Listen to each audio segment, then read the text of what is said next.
one of the few sportsmen perhaps known all around the world just by that single name of Pele, and someone who really transcended his sport and also helped to be part of the game through its period of growth, through the period from black and white to colour, through the commercialisation of the game. And he himself was the figure who so many knew, a towering figure, not just in football, but in Brazil and Brazilian society as well. And the fact is, he is the only person to have won the World Cup 3 times. And what a debut it was for him at the World Cup in 1958, just 17 years old.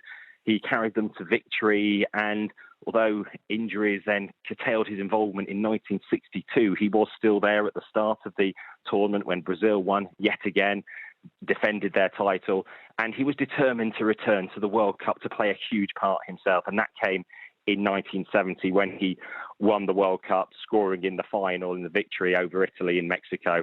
And really, he established himself as one of the greats of all time, spending his career largely in Brazil at Santos. Perhaps that's something that's very different in this era as well, where we see talent leaving Brazil and other South American nations to play in Europe, something Pele didn't do, but he really helped to still make a name for himself, and his presence on the global sporting stage had been there in the decades after he'd continued playing. He was a regular sort of fixture around sporting events and on the sidelines of those, and very involved in commercial deals as well. And that meant he was always there, always around the game, as an ambassador for the sport and for the country.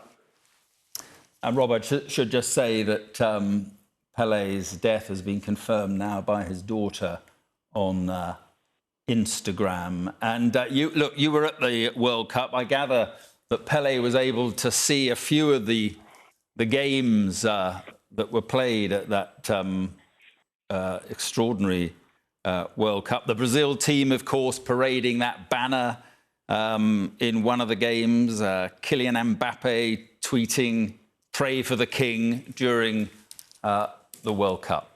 Yeah, the World Cup, there was this small fan zone area for CONMEBOL, the South American governing body, and there was this almost life-size recreation of Pele there, and people were there standing, taking their pictures next to him. We did some live broadcasting actually from around there as we were sort of speaking to fans, and he really was obviously talked about a lot during this World Cup in Qatar because of the growing concerns about his health. And we had various players like Harry Kane being asked about his well-being because Pele's health had been in decline for some years, and that had obviously created a lot of concern from across the game.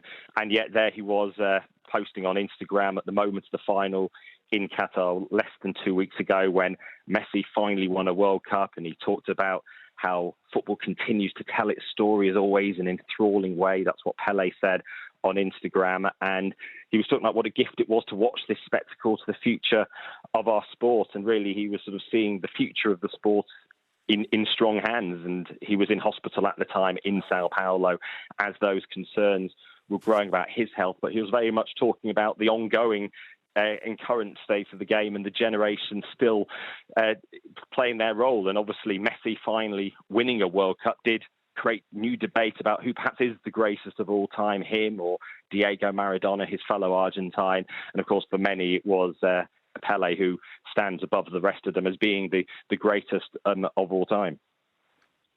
Yes, well, as you say, the names were bandied around, weren't they, at the World Cup, largely because of the Messi, Ronaldo thing, but Maradona obviously mentioned as well. But certainly, Rob, Brazilians will have no doubt at all about who was the greatest, and that would be their Pele. Absolutely. For Brazilians, really, he was the figure who delivered the 3 World Cups. For Brazil, really competing on the world stage is the symbol of sporting achievement. With the yellow jersey, the famous yellow jersey that Pele really made his own, it's where they do project themselves sporting-wise on the world stage. It's why at the Olympics in Rio in 2016, football isn't perhaps always the biggest of sports at an Olympics in the men's game, but certainly it was in Brazil, and perhaps that's largely due to the role that Pele himself has played and the fact we see future generations of stars, someone like Neymar now, they are all living in his shadow.